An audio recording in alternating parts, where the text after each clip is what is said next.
Good morning and happy Friday. Jordan Keck here, your lender buddy with your weekly market update. Kicking off, interest rates ticking up a little higher this week, 6.62% last week, up to 6.68% this week. Seeing some movements up, some movements down, but overall the hot trend is higher just due to some stronger reports we're going to get into a little bit today here. Ultimately, we want to see lower levels of inflation, lower levels of consumer spending, and higher levels of unemployment and jobless claims in order for the Federal Reserve to continue justifying lowering the federal funds rate, and we're not seeing that data yet. So as a result of that, markets are responding in anticipation of the Federal Reserve not going to be lowering the rates into the future. But before jumping into that, really exciting announcement. Effective this week here, we are now starting to offer commercial lending. So whether it's purchasing, whether it's refinancing, if you have clients or you're looking at opportunities, we'd love to be able to help with that. Whether you're looking at owner-occupied 51% or more, some great options with SBA commercial lending. If you have larger deals that are looking for long-term, fixed rate, great low rates that are about 10 million and above, HUD financing is incredible. We're actually connected with the #1 HUD lender in the country right now. And there's some fantastic opportunities as well. If you got unique properties, B paper, bank turndowns, anything like that, as a commercial broker, we can go through dozens and dozens of banks for the same deal at the same time, find somebody who has an appetite for it. So if you're getting turndowns from traditional banks or credit unions, you have somebody who needs to refinance out of a high rate, or they're just not going to get their term renewed at their current bank, please let me know. We'd love to be able to take a look at that and help you out. Next up here, the CoreLogic rental index for August. This is going to show rents up 2.4% year over year.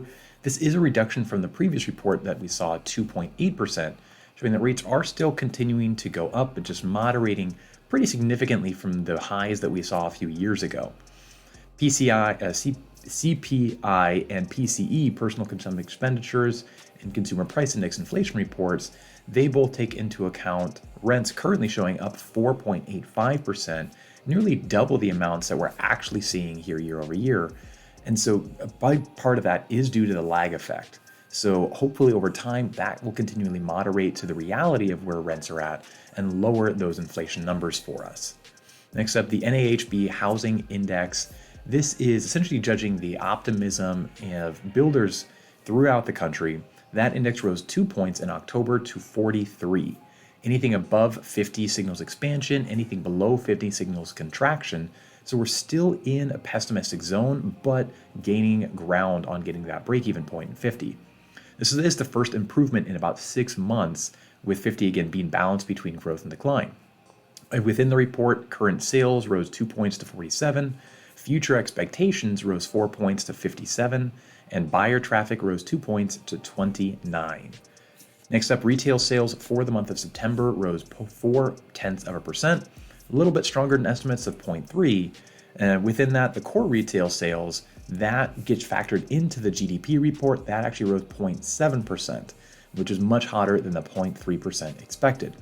This showing that consumers are continuing to spend pretty strongly, even if a good portion of that is still being financed and put on credit, which is putting pressure on mortgage rates.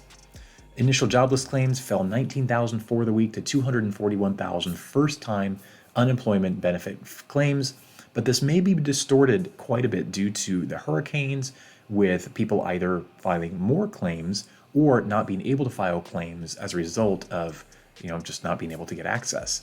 We also had a holiday in there with Columbus Day on Monday, and so report taken with a grain of salt, there's usually a lot of distortions that can be happening there. Continuing claims rose 9,000 to 1.867 million in total. And lastly here, the Mortgage Bankers Association reported refinance applications dropped 26% last week, and purchase applications fell 7%, mostly in response to the rise in interest rates. Refinances are still up 111% year over year, and purchases are up 7% year over year.